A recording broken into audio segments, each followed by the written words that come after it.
ಲೈಫಲ್ಲಿ ಸಕ್ಸಸ್ ಆಗಬೇಕಂದ್ರೆ ಮಕ್ಕಳ ಅದಕ್ಕೆ ಒಂದು ಮೈಂಡ್ ಸೆಟ್ ಬೇಕಾಗುತ್ತೆ, ಅದಕ್ಕೆ ಒಂದು ಆಟಿಟ್ಯೂಡ್ ಬೇಕಾಗುತ್ತೆ. ಅದು ಕನ್ಸಿಸ್ಟೆನ್ಸಿನ ಎಕ್ಸ್ಪೆಕ್ಟ್ ಮಾಡುತ್ತೆ ಮಕ್ಕಳ, ಆ್ಯಂಡ್ ಅದು ಸ್ಯಾಕ್ರಿಫೈಸಸ್ನ ಎಕ್ಸ್ಪೆಕ್ಟ್ ಮಾಡುತ್ತೆ.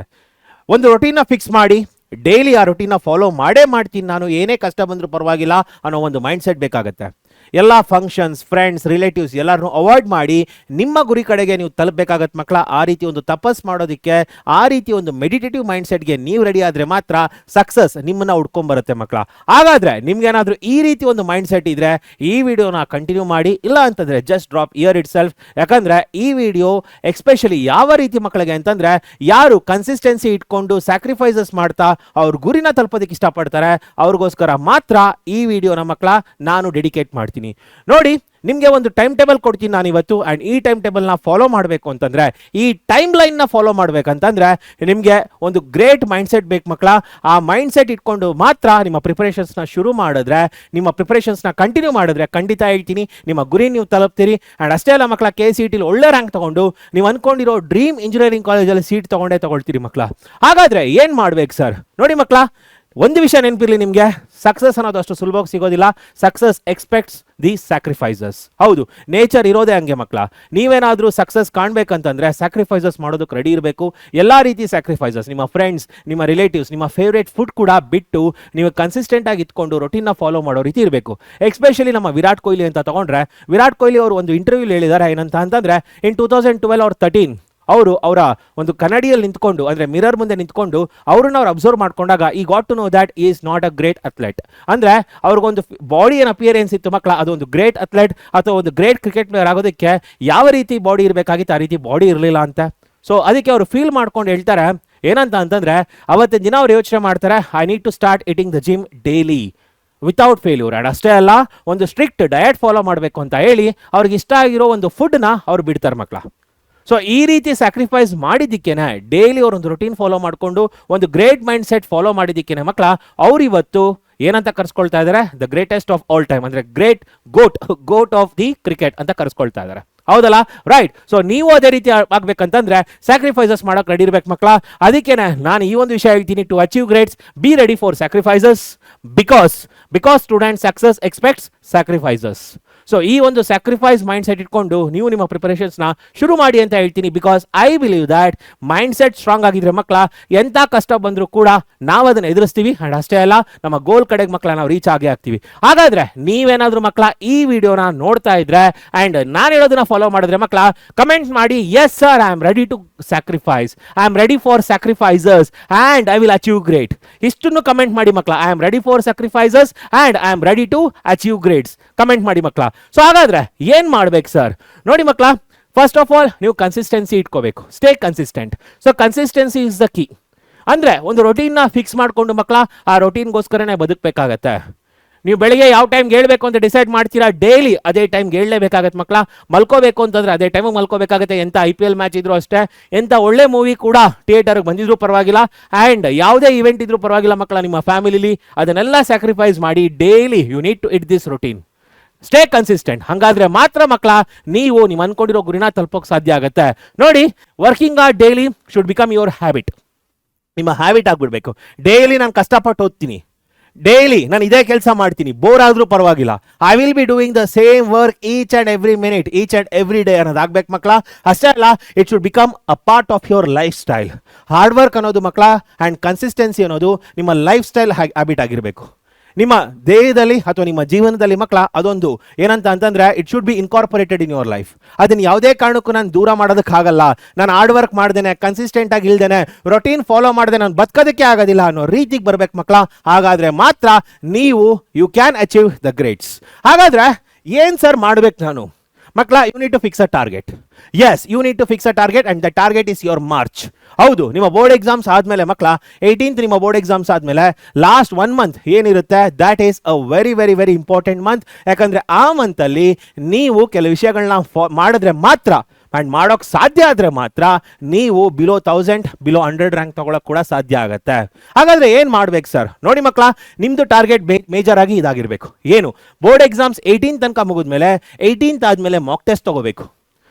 ಸರ್ ಆಗ ಕೂತ್ಕೊಂಡು ನಾನು ಬೋರ್ಡ್ ಎಕ್ಸಾಮ್ಸ್ ಆದ್ಮೇಲೆ ನಾನು KCT ಎಕ್ಸಾಮ್ಸ್ ಓದ್ತೀನಿ ಅಂತಂದ್ರೆ ಆಗೋದಿಲ್ಲ. ಆ ಟೈಮಲ್ಲಿ ನಿಮ್ಮ ಮಾಕ್ ಟೆಸ್ಟ್ ತಗೊಳಕ್ ರೆಡಿ ಇರ್ಬೇಕು ಮಕ್ಕಳ.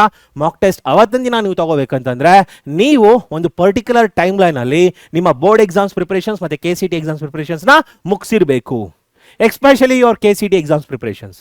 KCT ಎಕ್ಸಾಮ್ಸ್ ಪ್ರಿಪರೇಷನ್ಸ್ ಯಾವ ಮಂತಲ್ಲಿ ಮುಗಿಸಿದ್ರೆ ನೀವು ನಿಮ್ಮ ಮಾಕ್ ಟೆಸ್ಟ್ ನ ತಗೊಳಕ್ ಸಾಧ್ಯ ಆಗುತ್ತೆ ಅನ್ನೋದನ್ನ ತಿಳ್ಕೊಬೇಕು ಮಕ್ಕಳ. ಅದನ್ನ ತಿಳಿಸೋದಕ್ಕೇನೆ ನಾನು ಇವತ್ತು ಬಂದಿರೋದು. ಸೊ ನೀವೇನಾದರೂ March 18 ಆದಮೇಲೆ ಮಾಕ್ ಟೆಸ್ಟ್ಗಳನ್ನ ತಗೋಬೇಕು ಫಾರ್ 1 ಮಂತ್. ಯಾಕಂದರೆ ಡೈಲಿ ಮಕ್ಕಳ PCM physics chemistry maths and if you want biology also 4 ಸಬ್ಜೆಕ್ಟ್ನ ಮಾಕ್ ಟೆಸ್ಟ್ ತೊಗೊಂಡು ಆ್ಯಂಡ್ ನೆಕ್ಸ್ಟ್ ಏನು ಮಾಡ್ತೀರಿ, ಅನಾಲಿಸಿಸ್ ಮಾಡ್ತೀರಿ. ಅನಾಲಿಸಿಸ್ ಅಂದರೆ ಏನು, ಎಲ್ಲಿ ತಪ್ಪಾಗ್ತಾ ಇದೆ, ಯಾವ ಕಾನ್ಸೆಪ್ಟ್ಸ್ ನಿಮಗೆ ಕನ್ಫ್ಯೂಷನ್ ಇದೆ, ಯಾಕೆ ತಪ್ಪಾಗ್ತಾ ಇದೆ, ನಾನು 60 ಕ್ವಶನ್ಸ್ನ 70 ಮಿನಿಟ್ಸಲ್ಲಿ ಅಟೆಂಡ್ ಮಾಡೋಕ್ಕಾಗ್ತಿದೆಯೋ ಇಲ್ವೋ, ಇದೆಲ್ಲನೂ ಕೂಡ ಅನಾಲಿಸಿಸ್ ಮಾಡಬೇಕು. ಆ್ಯಂಡ್ ಯಾವುದು ವೀಕರ್ ಪಾರ್ಟ್ ಇದೆ ಮಕ್ಕಳ ಅದ್ರ ಮೇಲೆ ಬೇರೆ ಬೇರೆ MCQsಗಳನ್ನ ಸಾಲ್ವ್ ಮಾಡಬೇಕು, ಕಾನ್ಸೆಪ್ಷುಯಲ್ ಕ್ಲಾರಿಟಿ ತಗೋಬೇಕು. ಅಷ್ಟೇ ಅಲ್ಲ ಮಕ್ಕಳ, ನೀವು ರಿವಿಷನ್ ಮಾಡಬೇಕು. ಎಸ್, ನಿಮ್ಗೆ ಯಾವ ಕಾನ್ಸೆಪ್ಟ್ಸ್ ನಿಮಗೆ ಕಷ್ಟ ಅಂತ ಅನ್ಸುತ್ತೆ ಅದನ್ನು ರಿವಿಷನ್ ಮಾಡ್ತಾ ಬರಬೇಕು. ಮತ್ತೆ ಮತ್ತೆ ಮತ್ತೆ ಮತ್ತೆ ಕಾನ್ಸೆಪ್ಷುಯಲ್ ಕ್ಲಾರಿಟಿ ತಗೋಬೇಕು, ಬೇರೆ ಬೇರೆ MCQsಗಳನ್ನ ಸಾಲ್ವ್ ಮಾಡಬೇಕು. ಅಷ್ಟೇ ಅಲ್ಲ ಮಕ್ಕಳ, that is the month where you can increase your speed and accuracy. So over the years ನಾನು ಟ್ರೈನ್ ಮಾಡ್ತಾ ಬರ್ತಾ ಇದ್ದೀನಿ ಮಕ್ಕಳ ಸ್ಟೂಡೆಂಟ್ಸ್ನ. ಟಿಲ್ ಮಾರ್ಚ್ 18 ಅವ್ರ ಬೋರ್ಡ್ ಎಕ್ಸಾಮ್ಸ್ ಮುಗಿಯೋ ತನಕ ಅವರ ಅಕ್ಯುರೇಸಿ ಮತ್ತು ಏನು ಸ್ಪೀಡ್ ಇರುತ್ತೆ ಮಕ್ಕಳ ಅದು 1 ಲೆವೆಲ್ ಇದ್ದರೆ 18th ಆದಮೇಲೆ ಅವರ ಲೆವೆಲ್ ಬೇರೆನೇ ಆಗುತ್ತೆ. ಆ್ಯಂಡ್ ಅದು ಯಾಕಾಗುತ್ತೆ ಅಂತಂದರೆ ಅವರು ಒಂದು ಪರ್ಟಿಕ್ಯುಲರ್ ಟೈಮಲ್ಲಿ ಅವರ ಬೋರ್ಡ್ ಎಕ್ಸಾಮ್ಸ್ ಮತ್ತು KCT ಎಕ್ಸಾಮ್ಸ್ ಪ್ರಿಪರೇಷನ್ಸ್ನ ಮುಗಿಸಿರ್ತಾರೆ. ಸೊ ಎಸ್ಪೆಷಲಿ KCT ಎಕ್ಸಾಮ್ಸ್ ಪ್ರಿಪರೇಷನ್ಸ್ನ ಮಕ್ಕಳ ಅಂದರೆ ಎಲ್ಲ ಸಿಲೆಬಸ್ನ ಕಂಪ್ಲೀಟ್ ಮಾಡೋದಕ್ಕೆ ಒಂದು ಪರ್ಟಿಕ್ಯುಲರ್ ಮಂತ್ ಇದೆ. ಆ ಮಂತ್ ಒಳಗಡೆ ಅವರು KCT ಎಕ್ಸಾಮ್ಸ್ ಕಂಪ್ಲೀಟ್ ಸಿಲೆಬಸ್ನ ಮುಗಿಸಿರ್ತಾರೆ. ಸರ್ ಯಾವುದು ಸರ್ ಅದು? ಎಸ್, ಹೇಳ್ತೀನಿ ಕೇಳಿಸ್ಕೊಳ್ಳಿ ಮಕ್ಕಳ. ಮೊದಲನೇದಾಗಿ ಯಾರೆಲ್ಲರೂ ಕೂಡ ಬೋರ್ಡ್ ಎಕ್ಸಾಮ್ಸ್ ತುಂಬ ಕಷ್ಟ ಅಂತ ಅನ್ಕೊಳ್ತೀರಿ, ಫಸ್ಟ್ ಆ ಮೈಂಡ್ ಸೆಟ್ಟಿಂದ ಆಚೆ ಬನ್ನಿ. ಬೋರ್ಡ್ ಎಕ್ಸಾಮ್ಸ್ ಕಷ್ಟ ಇಲ್ಲ. ಯಾಕಂದರೆ ನಿಮಗೆ ಮ್ಯಾಥಮೆಟಿಕ್ಸ್ ಅಂತಲೇ ಬಂದರೆ ಮಕ್ಕಳ 80 ಮಾರ್ಕ್ಸ್ಗೆ ಬೋರ್ಡ್ ಎಕ್ಸಾಮ್ಸ್ ಇರುತ್ತೆ. ಅದರಲ್ಲಿ 60 ಮಾರ್ಕ್ಸ್ಗೆ ಕ್ವಶನ್ಸ್ ಇಂಥದ್ದೇ ಬರುತ್ತೆ ಅಂತ ನಾವು ಗೆಸ್ ಮಾಡ್ತೀವಿ. ನಾನಂತಲ್ಲ ಮಕ್ಕಳ, ಕರ್ನಾಟಕದಲ್ಲಿ ಎಲ್ಲ ಟೀಚರ್ಸ್ ಕೂಡ ಗೆಸ್ ಮಾಡ್ತಾರೆ. ನಿಮ್ಗೊಂದು 350 to 400 ಕ್ವಶನ್ಸ್ ಕೊಡ್ತೀವಿ ಮಕ್ಕಳ. ಈ ಕ್ವಶನ್ಸ್ಗಳನ್ನ ಓದ್ಕೊಂಡ್ರೆ ಸಾಕು, ಈ ಕ್ವಶನ್ಸ್ಗಳನ್ನ ಪ್ರಾಕ್ಟೀಸ್ ಮಾಡಿದ್ರೆ ಸಾಕು, ಖಂಡಿತಾನೇ ಹೇಳ್ತಾ ಇದ್ದೀನಿ 60 out of 60 ಬರುತ್ತೆ. ಇನ್ನು MCQs ಮತ್ತು ಫಿಲ್ ಇನ್ ದ ಬ್ಲಾಂಕ್ಸ್ ಅದನ್ನು ನಾನೇ ಮಕ್ಕಳ ಪರ್ಸ್ನಲ್ ಆಗಿ ಪ್ರತಿ ವರ್ಷ ಕೂಡ ನಾನು ಹೇಳ್ಕೊಡ್ತೀನಿ. I will B conducting many live sessions and I will B discussing the MCQs ಡೀಟೇಲಿ. ಬೇಕಾದರೆ ನಿಮ್ಮ ಸೀನಿಯರ್ಸ್ನ ಕೇಳಿ, ಅವರೇ ಹೇಳ್ತಾರೆ. ಸುಮ್ಮನೆ ಮಕ್ಕಳ ಪ್ರತಿ ವರ್ಷ 200 ಮೆಂಬರ್ಸ್, ಮಿನಿಮಮ್ 200 ಮೆಂಬರ್ಸ್ ನನ್ನ ಸ್ಟೂಡೆಂಟ್ಸ್ ಔಟ್ ಆಫ್ 4 ತಗೊಳ್ಳೋದೇ ಇರೋದಿಲ್ಲ. ಪ್ರತಿ ವರ್ಷ ಕೂಡ ಮಿನಿಮಮ್ 200-250 ಸ್ಟೂಡೆಂಟ್ಸ್ ನನ್ನ ಸ್ಟೂಡೆಂಟ್ಸ್ ಔಟ್ ಆಫ್ 4 ತಗೊಳ್ತಾರೆ ಮ್ಯಾಥ್ಸಲ್ಲಿ. And more than 1000 students will be like 98-99 ತಗೊಂಡಿರ್ತಾರೆ. ಯಾಕೆ ಅಂತಂದರೆ ಅವರು ನಾನು ಹೇಳೋದನ್ನು ಫಾಲೋ ಮಾಡಿರ್ತಾರೆ. ನಾನು ಹೇಳೋದನ್ನು ಫಾಲೋ ಮಾಡಿರೋದಕ್ಕೆ ಆ ಮಾರ್ಕ್ಸ್ ತಗೊಳ್ತಾರೆ ಮಕ್ಕಳ. ಸೊ ನೀವು ಕೂಡ ನಾನು ಹೇಳೋದನ್ನು ಕೇಳಿ. ನಾನು ಹೇಳೋದೇನಂತ ಅಂದರೆ ನಿಮ್ಮ FA1 ಮಿಡ್ ಟರ್ಮ್ ಎಕ್ಸಾಮ್ಸ್ ಮತ್ತು FA2 ಏನು ಬರುತ್ತೆ ಆ ಎಕ್ಸಾಮ್ಸ್ ಟೈಮಲ್ಲಿ, ಆ ಟೆಸ್ಟ್ಗಳ ಟೈಮಲ್ಲಿ ಒಂದು ವಾರ ಅಂತ ನೀಟಾಗಿ ಕೂತ್ಕೊಂಡು ಓದಿ ಮಕ್ಕಳ. Do your honest preparations during those time. Honest preparations ಆ ಟೈಮಲ್ಲಿ KCT ಎಲ್ಲ ಓದೋಕೆ ಹೋಗ್ಬೇಡಿ. ಈಗ FA1 ಎಕ್ಸಾಮ್ ಒಂದು ಟೈಮಲ್ಲಿದೆ, ಒಂದು ವಾರ ಅಂತ ಹೇಳಿ ಓದೋಕೆ ಶುರು ಮಾಡಿ ಮಕ್ಕಳ. ನಾವೇನೇ ಯೂಟ್ಯೂಬಲ್ಲಿ ಅದಕ್ಕೋಸ್ಕರ ಕ್ಲಾಸಸ್ ಕಂಡಕ್ಟ್ ಮಾಡ್ತೀವಿ. ನಮ್ಮ PW ಕನ್ನಡ ಯೂಟ್ಯೂಬ್ ಚಾನಲಲ್ಲಿ ಸಪ್ರೇಟ್ ಕ್ಲಾಸಸ್ ಇರುತ್ತೆ, ಸಪ್ರೇಟ್ ರಿವಿಷನ್ ಕ್ಲಾಸಸ್ ಇರುತ್ತೆ, MCQ ಡಿಸ್ಕಷನ್ಸ್ ಕೂಡ ಆ ರೀತಿ ಆ ಟೈಮಲ್ಲಿ ಮಾಡ್ತೀವಿ. ಸೊ ನೀವೇನು ನಿಮ್ಮ FA1 ಮಿಡ್ ಟರ್ಮ್ ಎಕ್ಸಾಮ್ಸ್ ಮತ್ತು FA2 ಏನು ಮಕ್ಕಳ ಇದೆ, ಇದರಲ್ಲಿ ನೀವು 80% ಆಫ್ ದಿ ಸಿಲೆಬಸ್ ಮುಗಿಸ್ಕೊಂಡ್ಬಿಟ್ಟಿರ್ತೀರಿ. ಅದಕ್ಕೆ ಹೇಳ್ತಾ ಇರೋದು, do the honest preparations. Honest preparations is very important during this time. ಓದೋದನ್ನ ಪರ್ಫೆಕ್ಟಾಗಿ ಓದಿ ಮುಗಿಸ್ಕೊಂಬಿಡಿ. ಸೊ ಡಿಸೆಂಬರ್ ತನಕ ನೀವು ನಿಮ್ಮ ಬೋರ್ಡ್ ಎಕ್ಸಾಮ್ಸ್ದು 80% ಆಫ್ ದಿ ಸಿಲೆಬಸ್ನ ಮುಗಿಸ್ಕೊಂಡ್ಬಿಟ್ಟಿರ್ತೀರಿ. ಈ 3 ಎಕ್ಸಾಮ್ಸಿಂದ ಮಕ್ಕಳ 80% ಆಫ್ ದ ಸಿಲೆಬಸ್ ಮುಗ್ದಿರುತ್ತೆ. ನೀಟಾಗಿ ಓದ್ಕೊಳ್ಳಿ. ನಾವೇನು ಇಂಪಾರ್ಟೆಂಟ್ ಕ್ವಶನ್ಸ್ ಕೊಡ್ತೀವಿ ಅದನ್ನೇ ಓದ್ಕೊಳ್ಳಿ. ಅದೇನೇ ಬೋರ್ಡ್ ಎಕ್ಸಾಮ್ಸು ಕೂಡ ಬರೋದು. I hope you are getting it. Okay, so next ಏನು ಮಾಡ್ಬೇಕು ಸರ್? ನೋಡಿ ಮಕ್ಕಳ, ಒಂದು ವಿಷಯ ಗೊತ್ತಿರಲಿ ನಿಮಗೆ, ಏನಂತ ಅಂದರೆ ಬೋರ್ಡ್ ಎಕ್ಸಾಮ್ಸ್ಗೆ ಪ್ರಿಪರೇಷನ್ಸ್ ಮಾಡಿಕೊಂಡ್ರೆ KCT ಎಕ್ಸಾಮ್ ಖಂಡಿತ ಈಸಿ ಆಗೋದಿಲ್ಲ. ಐ ರಿಪೀಟ್, ಬೋರ್ಡ್ ಎಕ್ಸಾಮ್ಸ್ಗೆ ಪ್ರಿಪರೇಷನ್ಸ್ ಮಾಡಿಕೊಂಡ್ರೆ KCT ಎಕ್ಸಾಮ್ಸ್ ಖಂಡಿತ ಈಸಿ ಆಗೋದಿಲ್ಲ. But the other way, KCT ಎಕ್ಸಾಮ್ಸ್ಗೆ ಪ್ರಿಪರೇಷನ್ಸ್ ಮಾಡಿಕೊಂಡ್ರೆ ಬೋರ್ಡ್ ಎಕ್ಸಾಮ್ಸ್ ಹೇಳ್ತಾ ಇದ್ದೀನಿ ಡೆಡ್ ಈಸಿ ಆಗುತ್ತೆ. ಯಾಕಂದರೆ ಕಾನ್ಸೆಪ್ಷುಯಲಿ ಮಕ್ಕಳ ಅಷ್ಟೊಂದು ಜಾಸ್ತಿ ಕಲಿತಾ ಇರ್ತೀರಿ KCT ಎಕ್ಸಾಮ್ಸ್ಗೆ. ಆ್ಯಂಡ್ ಬೋರ್ಡ್ ಎಕ್ಸಾಮ್ಸ್ ಹೇಳ್ತಾ ಇದ್ದೀನಿ ಮಕ್ಕಳ ಸಿಕ್ಕಾಬಡೆ ಈಸಿ ಆಗ್ತಾ ಬರುತ್ತೆ. ಸೊ ಅದಕ್ಕೇ ಹೇಳೋದು, preparations for KCT exams will make your board exams preparations much easier. ಸಿಕ್ಕಾಬಡೆ ಈಸಿ ಮಾಡುತ್ತೆ. ಅದಕ್ಕೇ ಹೇಳ್ತಾ ಇದ್ದೀನಿ ಮಕ್ಕಳ, KCT exams implies board exams. ಇದನ್ನು ಚೆನ್ನಾಗಿ ನೆನ್ಪಿಟ್ಕೊಂಬಿಡಿ. ಸರ್ ನಾನು ಬೋರ್ಡ್ ಎಕ್ಸಾಮ್ಸ್ಗೆ ಪ್ರಿಪರೇಷನ್ಸ್ ಮಾಡ್ಕೊಳ್ತೀನಿ ಸರ್, KCT ಲೀಸ್ಟ್ ಬಾದರ್ಡ್ ಅಂತಂದರೆ ನಾನು ಏನೂ ಮಾಡೋದಕ್ಕಾಗಲ್ಲ ಮಕ್ಕಳ. ಯಾಕಂದರೆ KCT ಎಕ್ಸಾಮಲ್ಲಿ ಒಳ್ಳೆ ರ್ಯಾಂಕ್ ತೊಗೊಳ್ಳಿಲ್ಲ ಅಂತಂದರೆ ಹೇಳ್ತಾ ಇದ್ದೀನಿ, ಟಾಪ್ ಇಂಜಿನಿಯರಿಂಗ್ ಕಾಲೇಜ್ಗಳಲ್ಲಿ ನಿಮ್ಮ ಗೇಟ್ ಒಳಗಡೆ ಕೂಡ ನಿಮ್ಮನ್ನು ಸೇರಿಸೋದಿಲ್ಲ. ನೀವು ಬೋರ್ಡ್ ಎಕ್ಸಾಮ್ಸಲ್ಲಿ ಔಟ್ ಆಫ್ 4 ತೊಗೊಳ್ಳಿ, 600ಗೆ 600 ತೊಗೊಳ್ಳಿ. KCT ಎಕ್ಸಾಮ್ಸಲ್ಲಿ ನೀವು ಒಳ್ಳೆ ರ್ಯಾಂಕ್ ತೊಗೊಳ್ಳಿಲ್ಲ ಅಂತಂದರೆ ಹೇಳ್ತಾ ಇದ್ದೀನಿ, you will be not getting a very good engineering college. ಆಗ ಬೋರ್ಡ್ ಎಕ್ಸಾಮ್ಸಲ್ಲಿ ಎಷ್ಟೇ ಮಾರ್ಕ್ಸ್ ತೊಗೊಂಡ್ರು ಕೂಡ ವೇಸ್ಟ್. ಅರ್ಥ ಆಗ್ತಿದ್ಯಾ?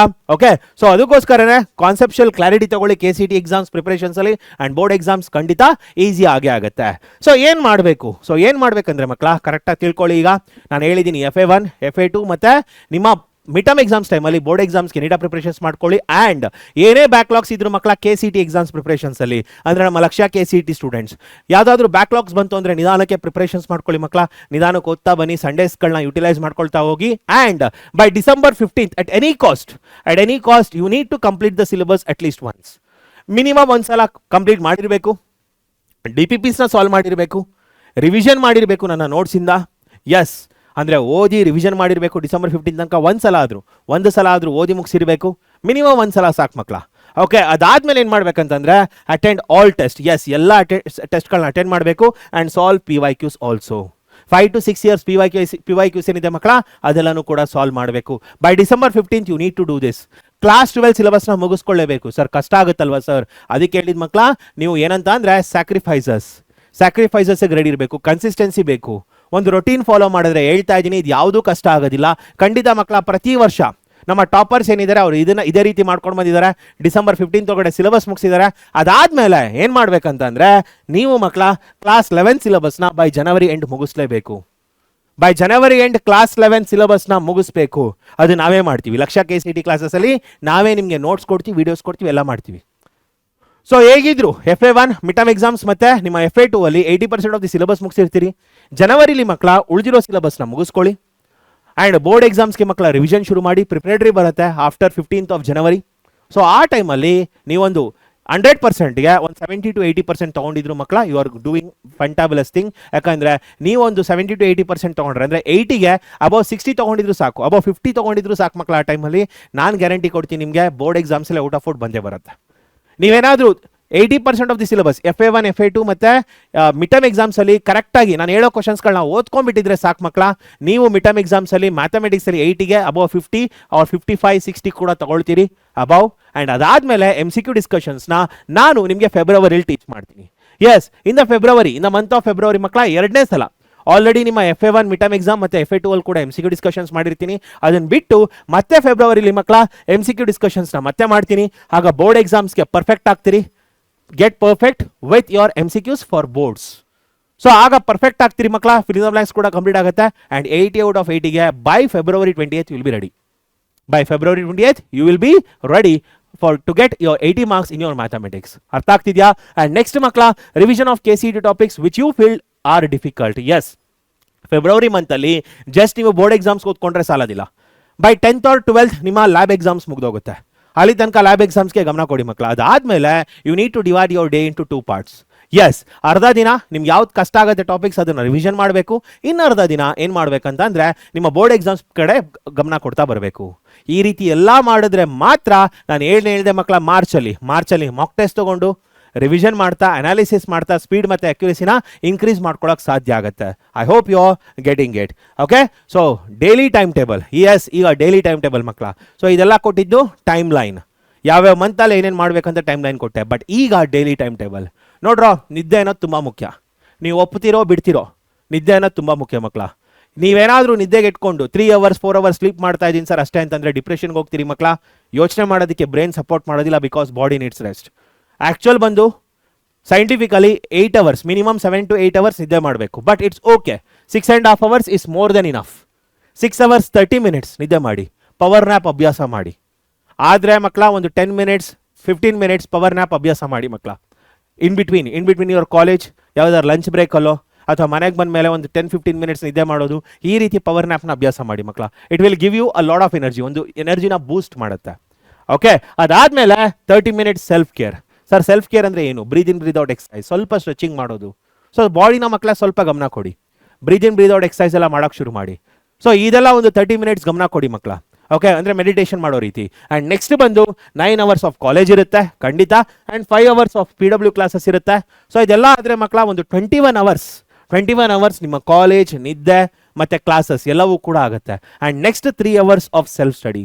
ಎಸ್, ಕ್ಲಾಸಸ್ಸಲ್ಲಿ ನಮ್ಮ PW ಕ್ಲಾಸಸ್ಸಲ್ಲಿ ಮಕ್ಕಳ ಗಮನ ಇಟ್ಟು ಕೇಳಿದ್ರೆ ನಿಮಗೆ ಈ 3 hours more than enough for the self study. ಈ ಸೆಲ್ಫ್ ಸ್ಟಡಿನ ಕರೆಕ್ಟಾಗಿ ಯುಟಿಲೈಸ್ ಮಾಡ್ಕೊಳ್ಳಿ. ಆ್ಯಂಡ್ ಸಂಡೇಸ್ ಏನಿದೆ ಮಕ್ಕಳ, ಅದರಲ್ಲಿ ಆದಷ್ಟು DPPsಗಳನ್ನ ಸಾಲ್ವ್ ಮಾಡಿ. ಸ್ಯಾಟರ್ಡೇಸ್ ಮತ್ತು ಸಂಡೇಸ್ DPPsನ ಸಾಲ್ವ್ ಮಾಡೋಕೆ ಟ್ರೈ ಮಾಡಿ ಮಕ್ಕಳ.